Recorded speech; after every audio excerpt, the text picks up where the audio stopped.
A 9-year-old girl shows up at a Hells Angels garage with a cleaning rag, ready to work in place of her sick mother. What these feared bikers do next will change everything the town believes about heroes and villains. If this story touches your heart, please like and share your thoughts below. Sometimes angels wear leather instead of wings. The morning rain drummed against Iron Horse custom motorcycles as Crusher Davidson reviewed work orders. At 48, the Desert Wolves president had learned to appreciate quiet mornings before his mechanics arrived. The heavy front door creaking open made Crusher look up. Tuesday mornings meant Clara Martinez would arrive for weekly cleaning, but something was wrong. Instead of familiar work boots, he heard wet sneakers on concrete. "Mrs. Martinez?" Crusher called out, then stopped as a small figure emerged from behind the tool cabinet. A girl no more than 9 years old stood in the doorway, soaking wet, clutching a threadbare cleaning cloth and dragging a faded pink backpack. Sophia Martinez had her mother's dark eyes and stubborn chin, but where Clara carried exhausted dignity, Sophia's shoulders bore weight no child should carry. Her school uniform was clean but second-hand, shoes held together with tape. "Senor Crusher?" Sophia's voice was barely a whisper. "My mama is sick. She's in the hospital with pneumonia. I came to clean instead, so Mr. Webb won't take money from her pay." The cleaning cloth shook in Sophia's hand. Crusher realized this child had walked through rough neighborhoods in rain before sunrise to protect her mother's income. "Who told you that you needed to come here?" Crusher asked, crouching to her eye level. "Mr. Webb from the cleaning company. He said if Mama doesn't show up, he takes $50 from her check. That's half what she makes here." Sophia's voice carried the matter-of-fact tone of a child who'd learned adult responsibilities too young. "We're already late 2 weeks on rent." Crusher's jaw tightened. The shop paid Webb Service $200 weekly for cleaning. "Sophia, how much does Mr. Webb pay your mama for cleaning this place?" $100 a week. He says it's good money for immigrant work, even though Mama was born in Arizona, just like me. The math made Crusher's blood boil. Webb was stealing 50% of Clara's wages while using false immigration status to justify poverty pay. "How did you get here this morning?" "I walked 2 miles. I know the way because Mama takes me sometimes when she can't find a babysitter." Tank Williams arrived as his Harley announced his presence, but his greeting died seeing the small figure beside his president. "Boss?" Tank's voice carried concern. "Everything okay?" "Tank, meet Sophia Martinez. She's here to work because her mama's in the hospital and their rent depends on this job." Tank's expression shifted to barely controlled anger. "Sophia, have you had breakfast?" Sophia shook her head, then added quickly, "But it's okay. I'm not hungry. I just want to get cleaning done so Mama doesn't get in trouble." Damn, here was a 9-year-old who'd walked 2 miles in rain on an empty stomach to protect her hospitalized mother's income, and she was apologizing for not being hungry. "How about we get you breakfast first?" Crusher said, "then figure out the cleaning situation." "I don't want to be trouble," Sophia said carefully. "Mama says you pay her fair and treat her with respect. I just want to do good work like she does." Crusher felt his heart break. This child had been taught to be grateful for basic human decency. "Sophia, your mama is family to us, which makes you family too. Family doesn't let family go hungry or work when they should be in school." "But if I don't clean, Mr. Webb will deal with us," Tank interrupted. "You don't need to worry about Mr. Webb anymore." Doc Rivera arrived, followed by Wrench Patterson and Steele Johnson. The Desert Wolves were gathering for their Tuesday meeting, but found their president comforting a soaking wet 9-year-old. "Gentlemen," Crusher announced, "meet Sophia Martinez, Clara's daughter. We have a situation requiring immediate attention." As Crusher explained Sophia's circumstances, his brothers' faces hardened with protective fury. They'd all come from poverty and understood desperation that would drive a child to take adult responsibilities. Now that world had sent them a 9-year-old with a cleaning rag. It was about to learn why the Desert Wolves had earned their reputation. Within an hour, the garage had become an impromptu command center. Sophia sat at Crusher's desk, wrapped in a clean shop coat, working on homework while Tank prepared scrambled eggs. "Sophia," Doc said gently, "I called the hospital. Your mama is stable and should be released tomorrow if her fever stays down."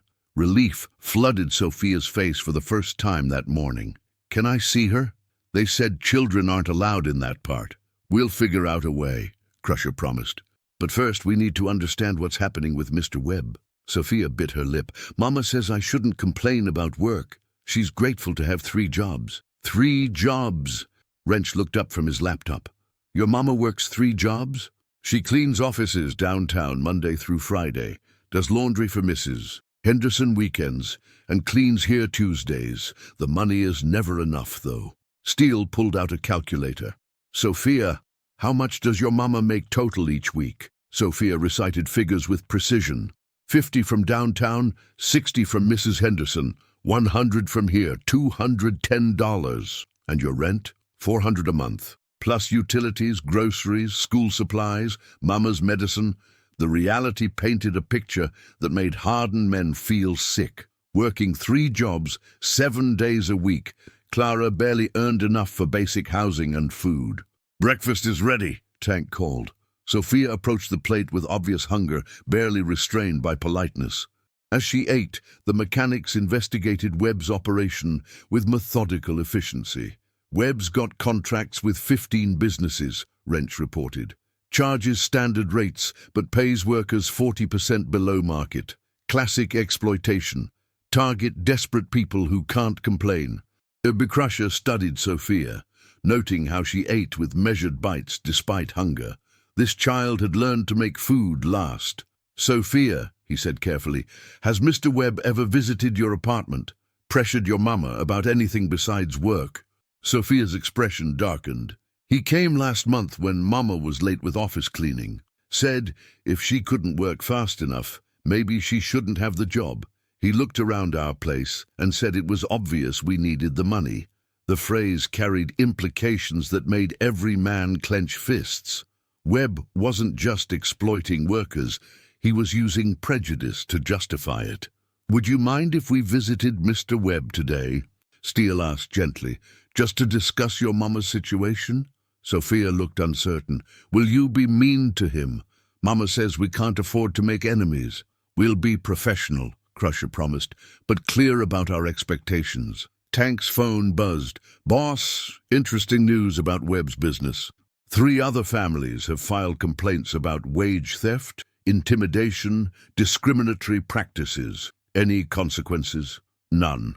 He settles out of court for minimal amounts, makes people sign non-disclosure agreements, continues operating. Classic predator pattern." Sophia finished breakfast and looked around at the men who'd treated her with more respect than most adults showed her. "You really want to help Mama?" "We want to help both of you," Crusher replied. "Your mama deserves fair treatment. You deserve to be a kid instead of worrying about rent. But we can't pay you back. Mama says we can't take charity." "This isn't charity," Doc explained. "This is family looking out for family. Your mama makes our workplace clean and welcoming. Taking care of her is taking care of ourselves." Sophia considered this with seriousness beyond her years. "What will you say to Mr. Webb?" "We'll explain that Clara Martinez is now under Desert Wolves' protection," Crusher said.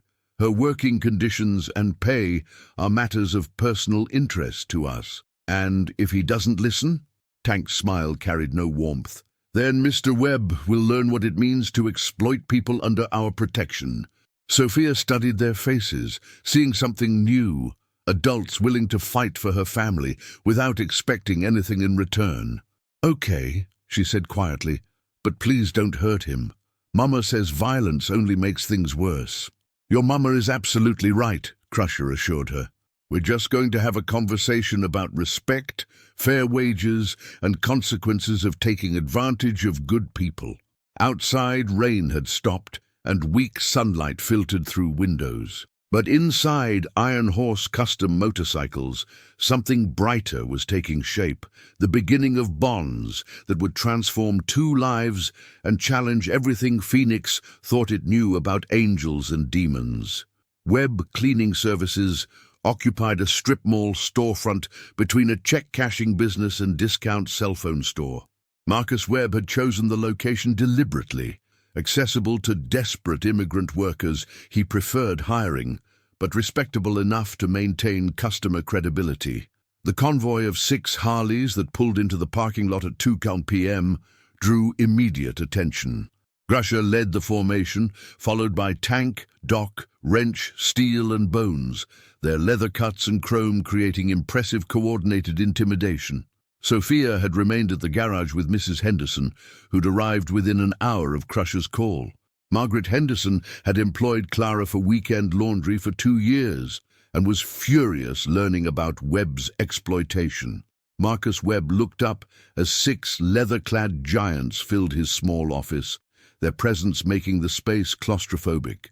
At 55, Webb had built his business around intimidating vulnerable workers, but he'd never faced intimidation from the other direction. "Gentlemen," Webb said with false confidence, "I don't allow solicitation on my property."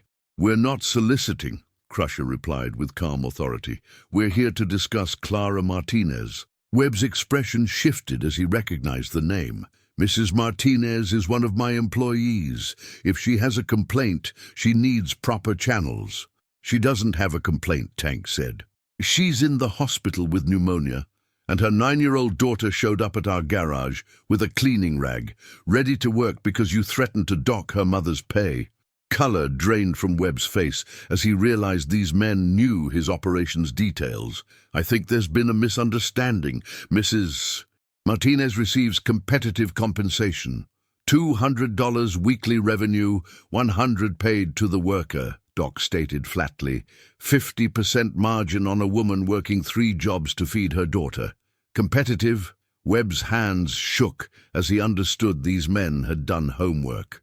"My overhead costs don't justify poverty wages," Steele interrupted, "especially using intimidation to keep workers from seeking fair compensation." Wrench read from his notes.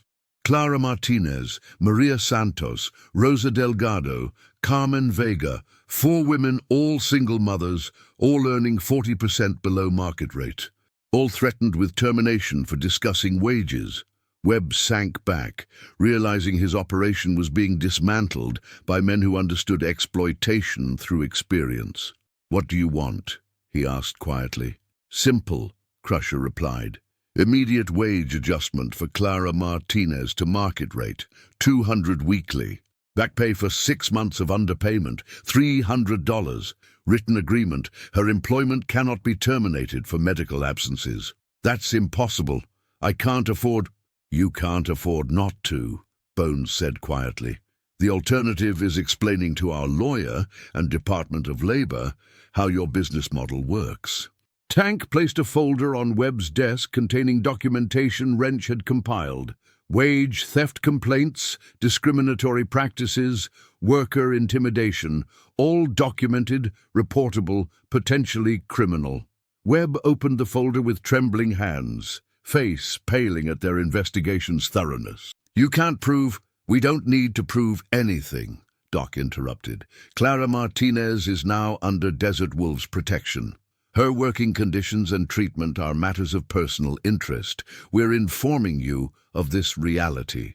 Webb understood perfectly. He could continue exploiting vulnerable workers, but not this worker, not anymore. "And if I refuse?" Crusher's smile carried no warmth. "Then you'll learn that Desert Wolves take personal interest in businesses that mistreat people under our protection.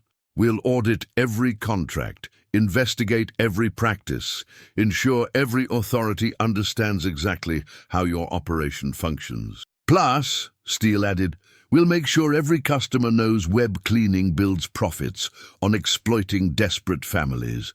Amazing how quickly business dries up when people understand what they're really paying for."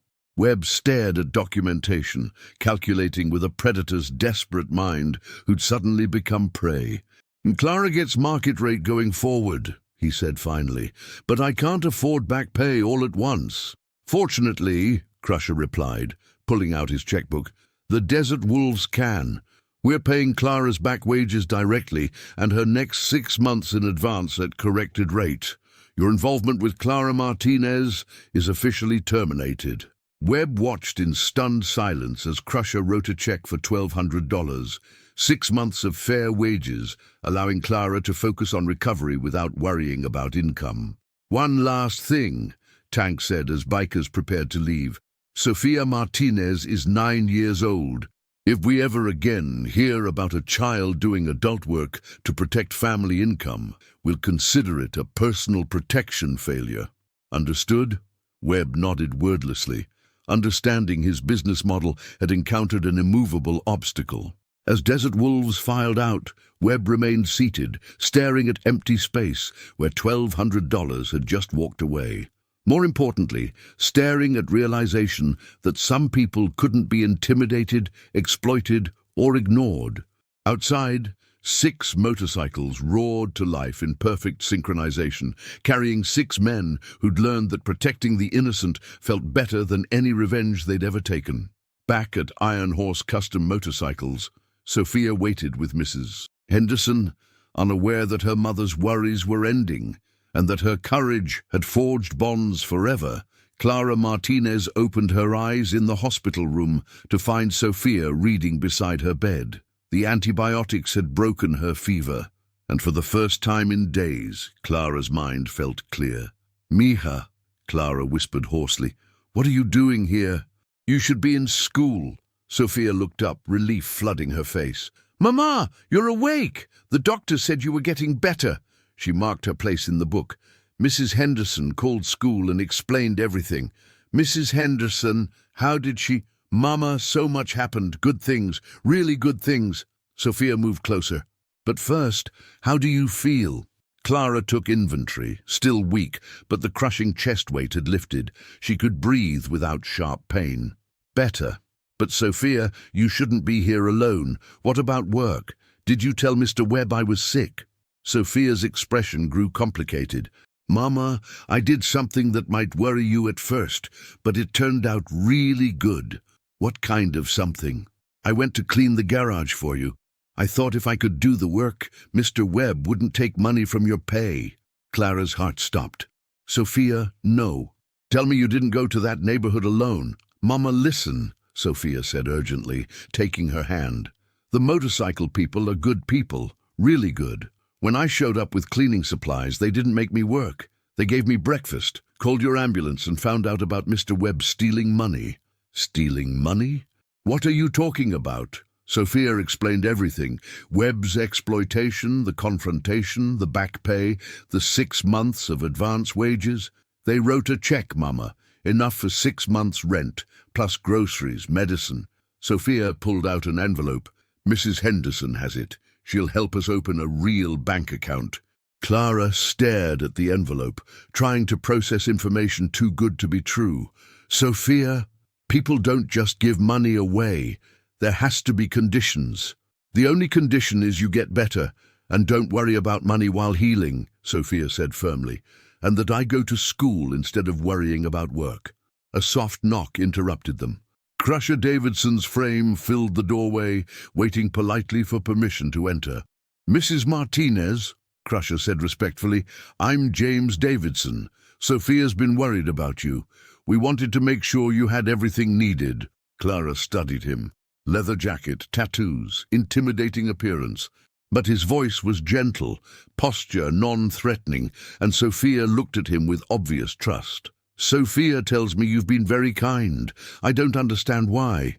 "Your daughter showed up ready to work an adult's job to protect your income," Crusher replied, moving to the visitor's chair.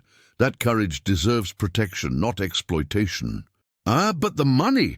I can't accept so much from strangers. We pay Webb $200 weekly to clean our garage.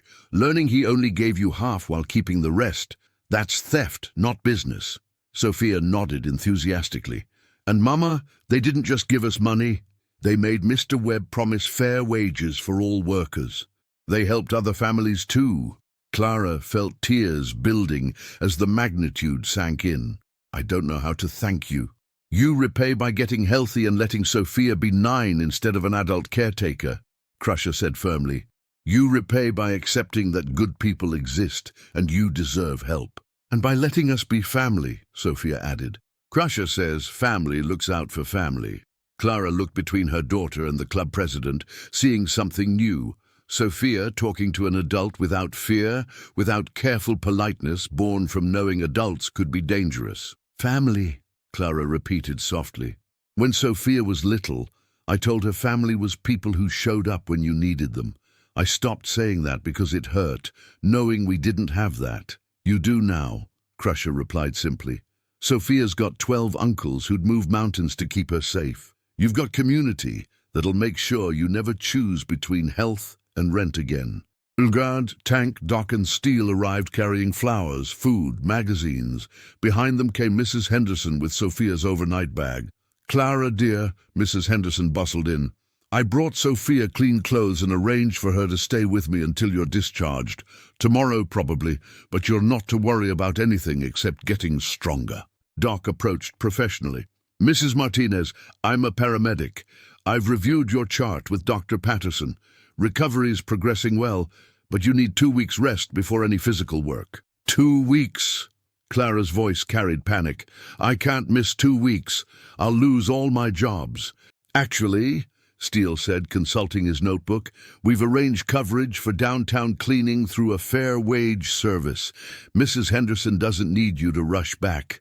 And our garage cleaning is now permanent with sick leave, health insurance, and schedule around Sophia's school. Clara stared at the group who'd transformed desperation into security. I don't understand how this is possible.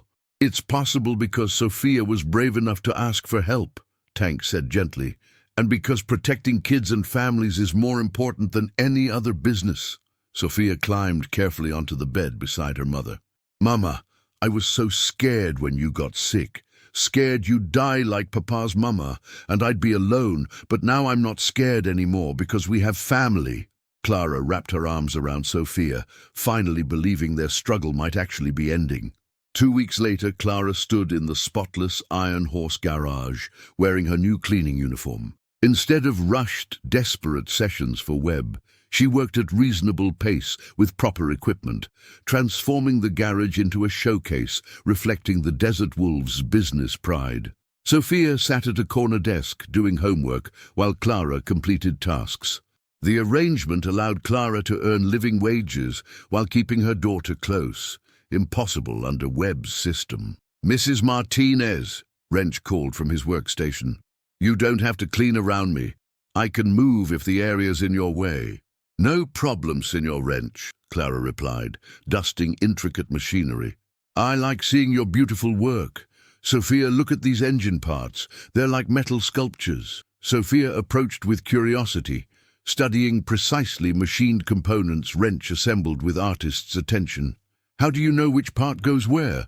Same way you know which letters make words, Wrench explained patiently. Practice. Pattern recognition, understanding how pieces work together. Clara smiled, watching her daughter engage with adults who treated her questions as valuable rather than annoying. In 2 weeks, Sophia had learned more about mechanics than most children learned in years. Mama, Sophia said, Crusher wants to talk about something important. Clara saw the club president approaching, expression serious but not threatening. She'd learned to read subtle differences in expressions of men who looked intimidating but acted with consistent kindness. Of course, Senor Crusher.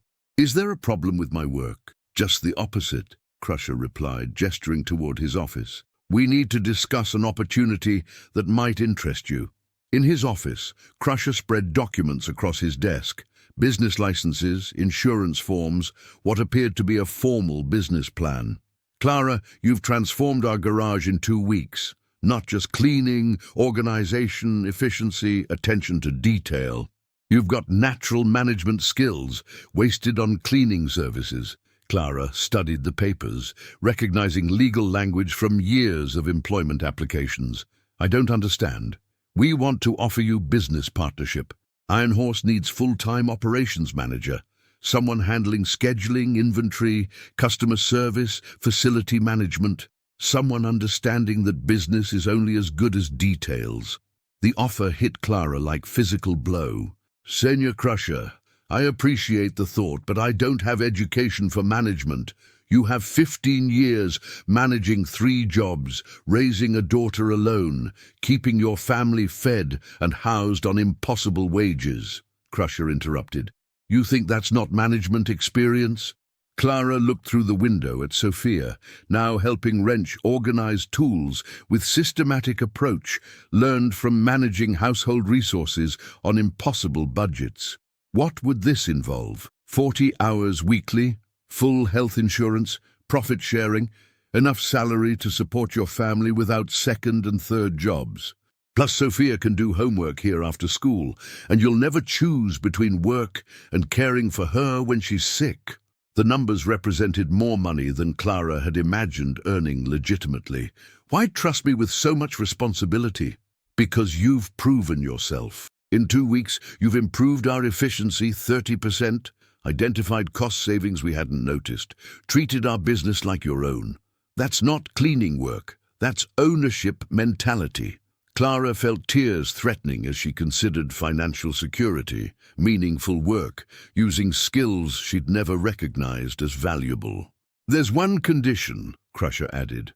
Part of your job involves working with other area businesses to ensure cleaning services pay fair wages. We want to make sure what happened with Webb doesn't happen to other families. You mean helping other people like me? Making sure honest work gets honest pay, and families like yours don't choose between survival and dignity. Clara looked at the garage where Sophia examined a motorcycle with tank, asking questions about mechanics with confidence of a child whose curiosity was valued. Can I think about it? Of course. But Clara, this isn't charity. This is business. We're offering this because you've earned it, and our operation runs better with you in charge. That evening, Clara and Sophia sat in their apartment. The same small space, but now different. The crushing weight of financial desperation had lifted, replaced by something Clara had forgotten existed: hope. "Mama," Sophia said over dinner that didn't come from grocery clearance, "are you going to take the job?"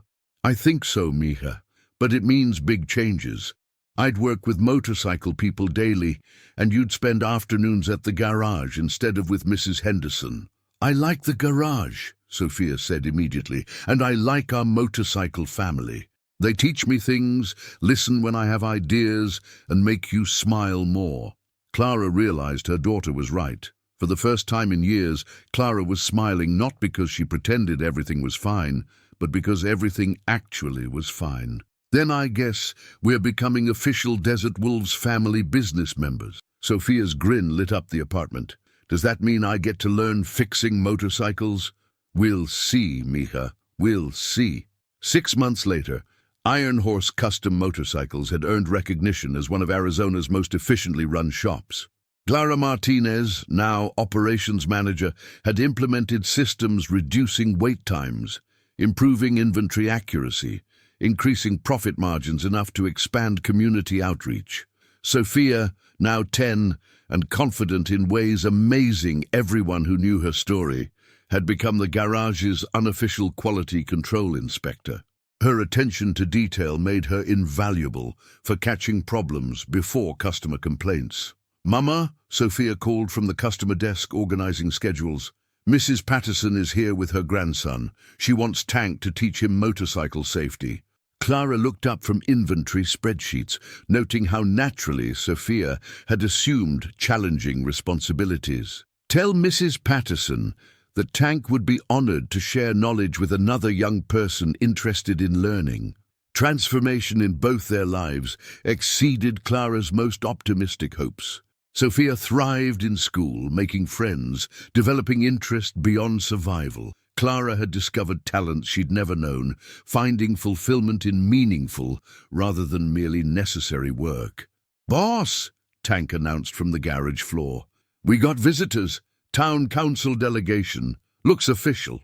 Through the window, Clara saw Mayor Richardson approaching with council members, expressions mixing curiosity with grudging respect.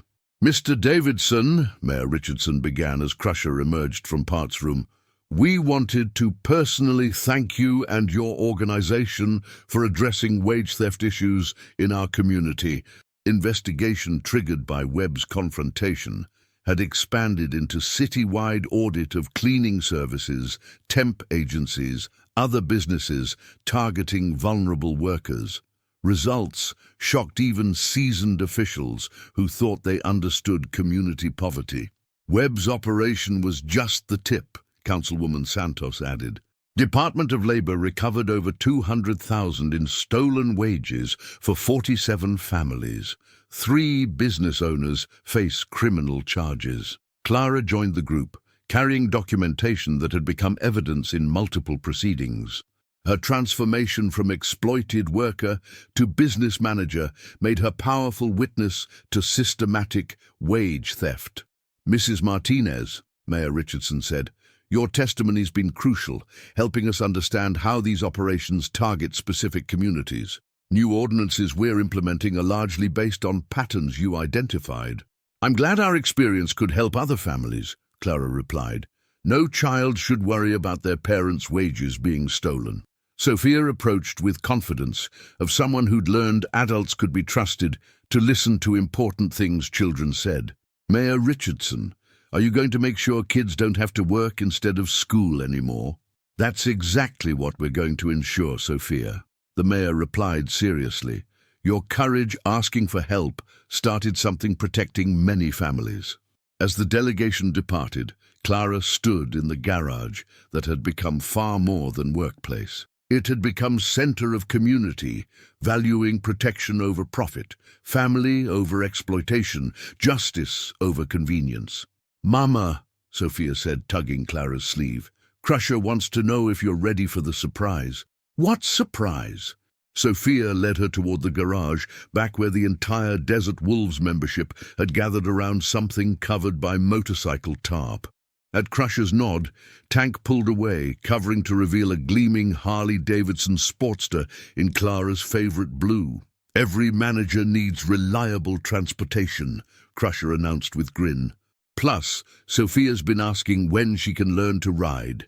Clara stared at the motorcycle, her motorcycle, feeling overwhelmed by generosity continuing to exceed her ability to process it. I don't know how to ride. We'll teach you, Doc said. Same way we taught Sophia about engines, organization, standing up for people needing protection. Same way you taught us about family, Tank added, his massive frame somehow conveying tenderness as he spoke about bonds they'd formed. Sophia climbed onto the Sportster's seat, hands gripping handlebars with natural ease. Mama, when we learn to ride, can we visit other towns and help families like Mr. Webb was hurting? Clara looked around at men who'd become brothers, workspace that had become home, daughter who'd learned that asking for help was courage rather than weakness. Yes, mija, Clara said, understanding their story was just beginning. We can help other families. We can teach them they deserve protection, fair wages, and family that shows up when you need them most. Outside, Arizona sun set over Phoenix, casting long shadows across garage where angels really did exist. They just wore leather instead of wings, and understood that true strength came from protecting those who couldn't protect themselves. The Desert Wolves had gained more than business manager and quality inspector. They'd gained proof that their choice to stand between exploitation and innocence could transform lives in ways rippling far beyond any single rescue. Sometimes the best families found each other when the world tried to keep them apart. And sometimes the most unlikely angels were exactly the ones the world needed most.